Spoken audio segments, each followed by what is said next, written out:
What's going on, guys? It's Adonis in Dragon Ball Super, episode 67, the end of the Trunks arc. Yes, and it was dope.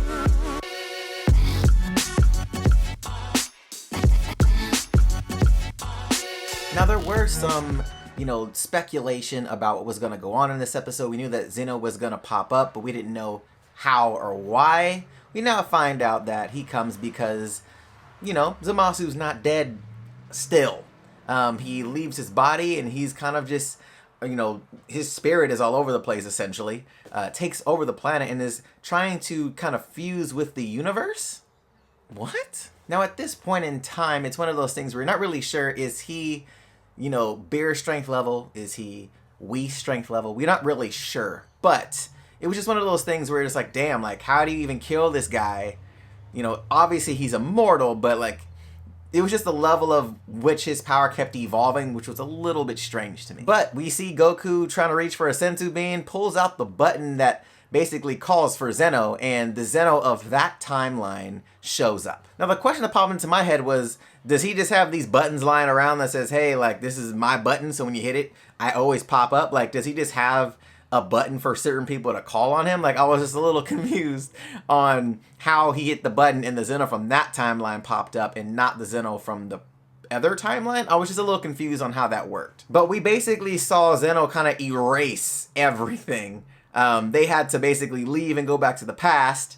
Goku and Vegeta jumped on the time machine like, oh shit. And then Goku and Trunks go back to the future and just see zen-oh just floating there, just like, all right, well, I fucked that one up. I destroyed everything. Like, he literally erased everything, which was crazy to see somebody that small have that kind of power. It's mind-boggling when you think about what he just did. He literally just erased everything, which is nuts. Like, he's on another level of, obviously, strength, but, just kind of godlike. Now, this part of the episode, we now have two zen-oh.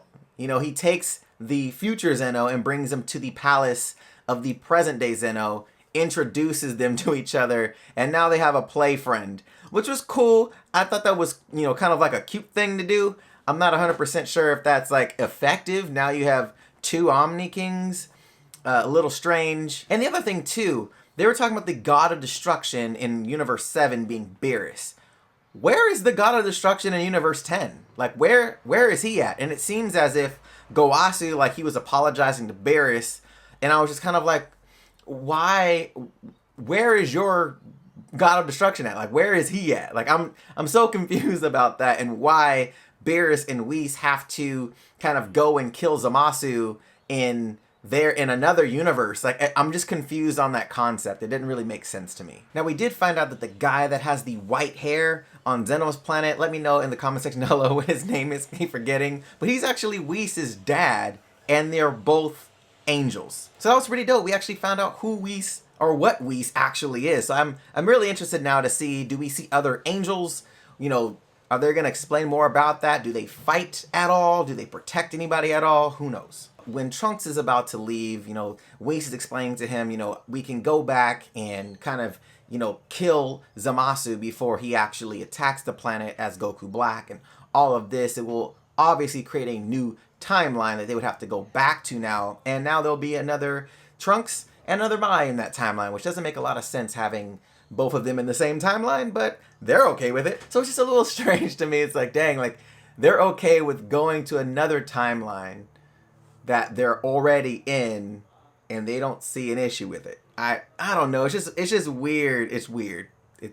And then you had a really cool kind of father and son moment with Trunks and Vegeta before, Trunks decides to leave. That was cool. Like, obviously Vegeta's not the sentimental type, but that was like the cool part of, their kind of goodbye with each other. I thought that was dope. And then there was a little, emotional part with Trunks and Gohan. Gohan obviously trying to catch up to them to say, kind of send them off. That was dope. It was cool because they referenced, obviously, the movie of Future Trunks. I just thought that was a really cool send-off for both characters to kind of say goodbye to each other. I thought that was really dope. But all in all, even though there was a lot of confusing things in this episode, things that I didn't fully agree with, I thought it was a good episode, a good way to end the arc. I just wish that Zamasu wasn't, like, that last form, I was just kind of like, for real, like, He should have just got chopped and been done. Like, but whatever, it's no big deal. But what did you guys think about episode 67? Did you guys like it? Did you not? Let me know in the comment section down below. So that's gonna do it for my episode 67 recap, guys. If you guys liked the video, hit that thumbs up button, show your boy some love, and if you haven't subscribed to the channel yet, you're gonna want to do that. Hit that APP logo in the corner to subscribe to the channel, and if you want to check out my episode 66 review, link will be right there. All right, guys, till next time. See you later.